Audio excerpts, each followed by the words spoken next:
power returning. This is the ability, once again, to rebuild, to have industry in the United States. This is generational in the change, not just in terms of applying American war power, increasing our ability to protect the seas. The U.S. Navy is the single biggest source of peace in the world of all of our forces because it gives us a global footprint. But it rebuilds American industrial capacity. The ability to make things again in our country has been critical to what the President's agenda has been all about, and this is a tangible reminder of it. And I know the country's grateful for it, and generations of Americans will be grateful for it. So thank you. Thank you, Mark. So you heard it, and now you cannot unhear it, cannot unfeel the visceral dread rising in your chest because Marco Rubio just stood there in the gilded excess of Mar-a-Lago and told us with absolute conviction that the U.S. Navy is the single biggest source of peace in the world, while announcing that the autocrat he serves will now slap his own name onto warships like some latter-day Caesar branding his legions, because nothing says democracy like emblazoning military vessels with the personal iconography of the president. And you have to understand, this is not just another Trump spectacle. This is not just another vulgar display of narcissism on display. This is the full culmination of a decades-long conservative project to militarize American identity itself, and now they are literally naming the instruments of death after the dear leader while calling it peace. Trump unveiled a new Trump class of Navy battleships Monday, saying they would help maintain American military supremacy, revive the American shipbuilding industry, and inspire fear in America's enemies all over the world, and renderings featured an image of Trump raising his fist emblazoned on the back of these floating monuments to his ego,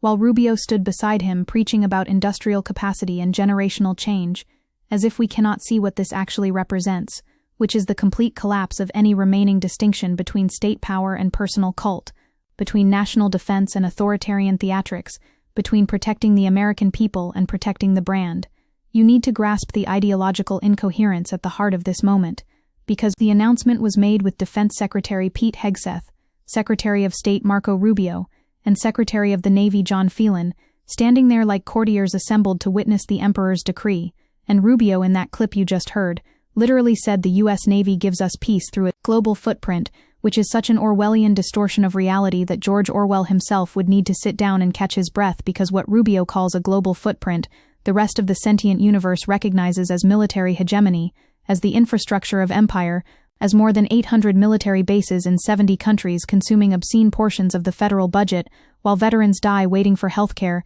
and children go hungry in the richest nation on earth. The Department of Defense budget for fiscal year 2025 is $1.92 trillion, and since 9/11 total Pentagon spending exceeds $14 trillion,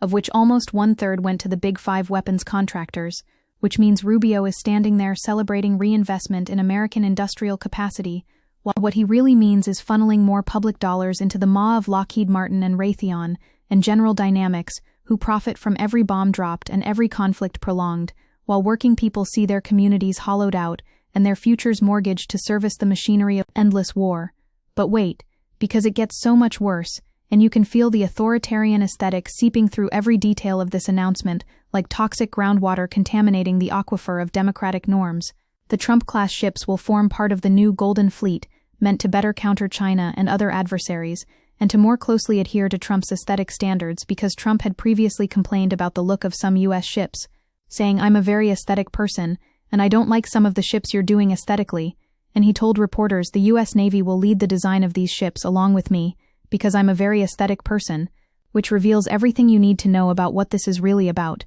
because these ships aren't being designed to meet strategic military objectives. They are being designed to satisfy the personal vanity of a president, who thinks warfare should conform to his interior decorating preferences, who approaches instruments of death the way he approaches gold-plated bathroom fixtures in his tower, who cannot distinguish between national defense and the Trump brand, because in his mind, and increasingly in the mind of the Republican Party, there is no distinction, there is only power and its aesthetic expression, and the fusion of state violence with personal mythology. The announcement itself happened literally, as the Trump administration has built up the United States' increased naval presence in Latin America, amid tensions with Venezuela, and after the U.S. announced the seizure of a second vessel in international waters following Trump's announcement of a blockade, Rubio casting the developments in the Caribbean as part of a newly launched modern-day war on drugs, saying, "We are going to wage combat against drug cartels that are flooding American streets and killing Americans," which is terrifying, because what we are witnessing is not just the branding of battleships, but the wholesale militarization of every aspect of American foreign and domestic policy under the banner of Trumpism, where Trump has declared drug cartels terrorist organizations, ordered military strikes against suspected drug boats, designated fentanyl a weapon of mass destruction as part of a wider militarization of the war against street drugs, and the U.S. military has carried out at least 22 attacks on suspected drug boats in the Caribbean and Eastern Pacific, leaving more than 80 people dead. And you have to understand, this is the logical endpoint of decades of conservative glorification of military solutions to every conceivable problem, the inevitable destination of a politics that worships violence as virtue and mistakes brutality for strength. And here is where progressive analysis must cut through the propaganda with surgical precision, because what Rubio calls rebuilding American industrial capacity through shipbuilding is actually the resurrection of the military-industrial complex on steroids, turbocharged with Trump's autocratic impulses and the desperate need of late-stage American capitalism to find new frontiers for profit extraction when every other sector has been strip-mined and financialized into oblivion. Many of the Navy's existing projects, such as the Columbia-class nuclear submarine, are delayed, and the shipbuilding industry is operating in a perpetual state of triage, according to the Government Accountability Office, which means the entire premise of this announcement is built on quicksand, because Navy Secretary John Phelan canceled the Constellation-class frigate program in November 2025, which was supposed to produce 20 frigates to serve as small surface combatant ships, after years of cost overruns and delays, and ships are often ready much later than expected, and at much higher cost. So the idea that this administration, which cannot manage existing shipbuilding contracts, is suddenly going to revolutionize naval construction by building Trump-branded battleships, complete with his fist-pumping logo, is so absurd it would be laughable if it were not so genuinely dangerous to the Republic. You see, what is happening here is the merger of military power with political personality cult, in ways that should alarm anyone who has studied the historical trajectories of democracies that slide into authoritarianism. And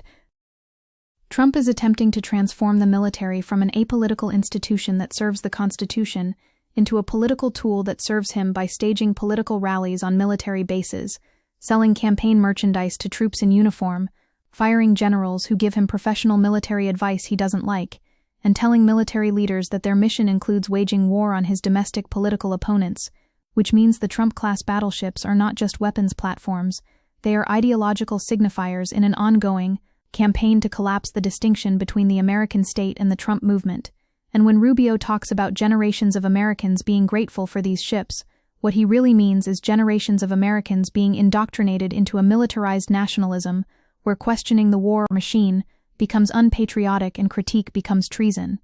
The language Rubio uses is so revealing if you parse it with any critical attention, because he talks about returning industrial capacity and rebuilding and making things again, as if the problem with America is that we don't make enough bombs and battleships, when the actual problem is that we have made endless war the organizing principle of our political economy for more than 2 decades, while infrastructure crumbles and social services wither and the planet burns. Eisenhower warned of the military-industrial complex, but also spoke of an industrial base ready for instant action. Yet over 60 years later, adversaries test their luck by leveraging inexpensive commercial systems to impose asymmetric costs. And in the Red Sea, the U.S. Navy has been launching $2 million Tomahawk missiles at Houthis, who use cheap Iranian systems with unit costs starting at $20,000, which reveals the fundamental strategic bankruptcy of this entire approach, because you cannot solve asymmetric warfare through massive capital-intensive weapons platforms. No matter how much you plate them in gold or paint Trump's face on the hull,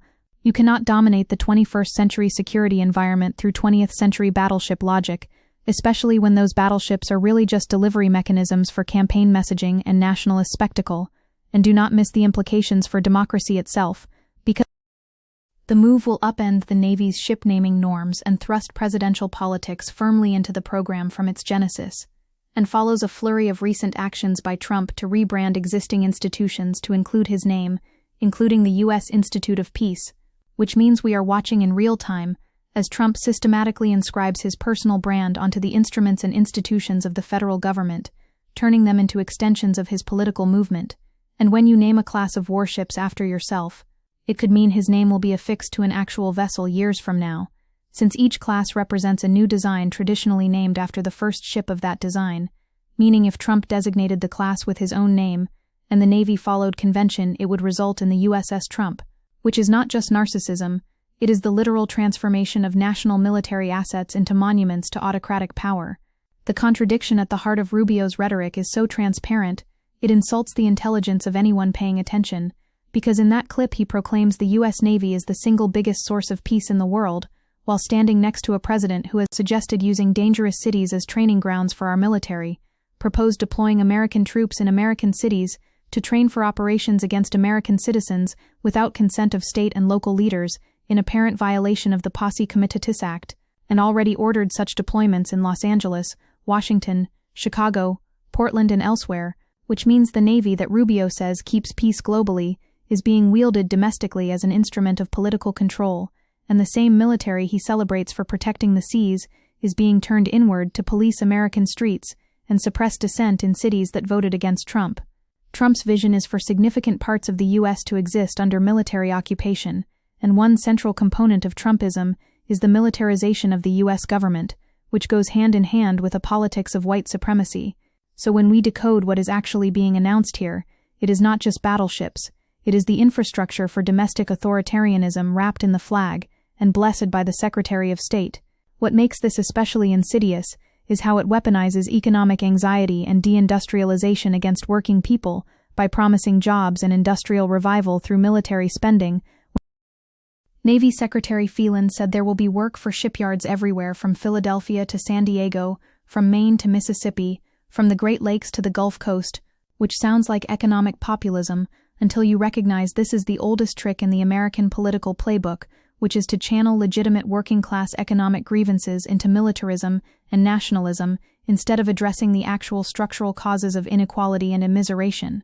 The military-industrial complex does not exist to employ working people. It exists to extract wealth from the public treasury and concentrate it in the hands of defense contractors and their shareholders and political allies, and yes, it creates some jobs along the way, but those jobs come at the cost of perpetual war and bloated defense budgets and the opportunity cost of what else that money could build, what else that labor could create, what kind of society we could construct if we were not pouring trillions into instruments of death. And you have to sit with the sheer Orwellian perversity of calling these ships agents of peace, because Rubio told NATO allies that dramatic increases in defense spending are needed for NATO to carry out its core mission, saying the purpose of NATO is to prevent wars through its strength, and that's why we want to see it grow stronger, and spending levels among all partners that allow everyone to be stronger, make the alliance stronger, which is the peace through strength doctrine that has rationalized every arms race in modern history, that has justified obscene military expenditures while social programs get slashed, that confuses the capacity for violence with the achievement of peace, and treats the absence of immediate conflict as vindication of militarism, when in fact the global proliferation of weapons and the constant threat of violence creates the conditions for future wars and makes diplomatic solutions harder to achieve, because when you have a massive hammer, everything starts to look like a nail, and when your primary instrument of foreign policy is military force, you inevitably find reasons to use it. The timing of this announcement is crucial, because Rubio's comments come as the U.S. continues to amass troops and military assets around Venezuela, raising speculation about plans to topple Maduro by force, and Trump has announced an oil blockade on Caracas, while we reserve the right and have the right to utilize every element of national power to defend the national interest of the United States, Rubio said, adding, and no one can dispute that. Every country in the world reserves the same option. We just simply have more power than some of them, which is naked imperialism dressed up in the language of national interest and sovereignty, the brazen assertion that American power justifies American action anywhere in the world for any reason that serves the interests of the American state, as defined by whoever currently occupies the White House, and when that person is Donald Trump. What it really means is American power serves Trump's political interests, and his need to project strength and dominance, and his desire to reshape the hemisphere according to his whims. What we are witnessing is not the rebuilding of American industrial capacity. It is the militarization of American identity under the banner of a personality cult. Militarism has been integral to the rise of the billionaire tech barons now teaming up with an increasingly fascistic Trump. And while President Trump has granted Elon Musk unprecedented power, many other tech moguls have rushed to ingratiate themselves, which reveals how the new military-industrial complex is not just the old defense contractors, but the control of knowledge, infrastructure like data centers and submarine cables, and dual-use technologies including cloud, AI and satellite systems, essential in both civilian and military spheres, with big tech companies now key players in the clash between digital military-industrial complex competing for global hegemony. So the Trump-class battleships are nodes in a much larger network of militarized capitalism where Silicon Valley and the Pentagon and the White House and Wall Street all converge in service of a political economy built on surveillance and violence and the extraction of wealth through the threat or application of force. Think about what it means that Trump said, "The U.S. Navy will lead the design of these ships along with me because I'm a very aesthetic person, and the battleships will be fitted with guns and missiles at the highest level, hypersonic weapons, electric railguns, cruise missiles, and the most sophisticated lasers in the world, and they'll be very AI-controlled." Which is Trump inserting himself personally into weapons design, based on aesthetics while simultaneously promising AI-controlled systems on ships that will carry surface-launched nuclear missiles, creating what Navy Secretary John Phelan called a new nuclear deterrent. And if that does not terrify you, then you have not been paying attention, because we are talking about autonomous weapons systems with nuclear capability, designed according to the visual preferences of a president who thinks foreign policy is a real estate deal and diplomacy is a sign of weakness, and who has repeatedly demonstrated that he views military force as an extension of his personal authority rather than a tool of last resort in service of clearly defined national security objectives. The progressive response to this cannot be tepid concern or procedural objections about naming conventions. It has to be a full-throated rejection of the entire worldview that produces Trump-branded battleships as a policy initiative, because what Rubio calls generational investment is actually generational theft, the theft of resources that could build a green economy, or provide universal health care, or educate our children, or repair our infrastructure, the theft of our political imagination by militarism that insists the only way to be safe is to be armed, the only way to be strong is to dominate, the only way to have peace is through the capacity for overwhelming violence. Members of both major political parties have begun to question ballooning defense expenditures, which have almost tripled since the 1990s, and since the end of the Cold War, defense contracting has been booming, with the defense and aerospace industry's total market cap growing 136% since December 2020, which means even within the political establishment there is growing recognition that this is unsustainable and illegitimate. But the Trump administration is doubling down, is accelerating toward full militarization, because militarism serves their political project, which requires enemies and threats, and the constant performance of strength and dominance. And when Rubio stands there talking about how this gives America the ability to protect the seas and project power globally, what he is not saying is that the realities of non-stop war have been unfathomably devastating, and estimates from the Costs of War project put the number of direct deaths in major war zones from U.S.-led actions under the War on Terror brand at more than 900,000 polter, which does not even account for indirect deaths from displacement and disease and the destruction of infrastructure and the generational trauma inflicted on entire regions and the creation of conditions that produce more violence and instability and the radicalization of new generations who have grown up under American bombs and American occupation, American-backed dictatorships. And when you add all of that up, what you get is not peace through strength. What you get is perpetual war that enriches defense contractors and empowers autocrats and immiserates populations and destabilizes regions and creates the conditions for future conflicts in an endless spiral of violence justified by the violence it produces. So when you watch that clip of Marco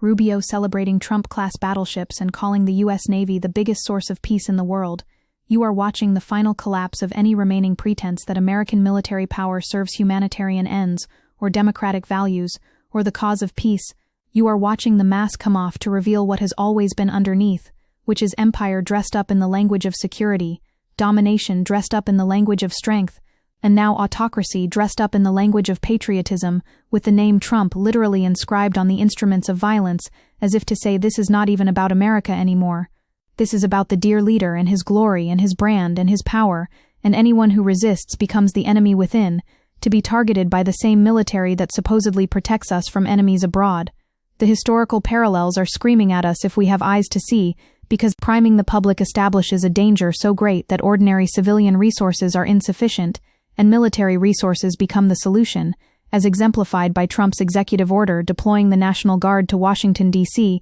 by falsely declaring a crime emergency, and deployment to multiple cities has the potential to normalize the presence of troops in communities nationwide by militarizing law enforcement. The U.S. is entering largely uncharted waters, but it's familiar territory for Chile and Argentina, where established democracies broke down in the 1970s,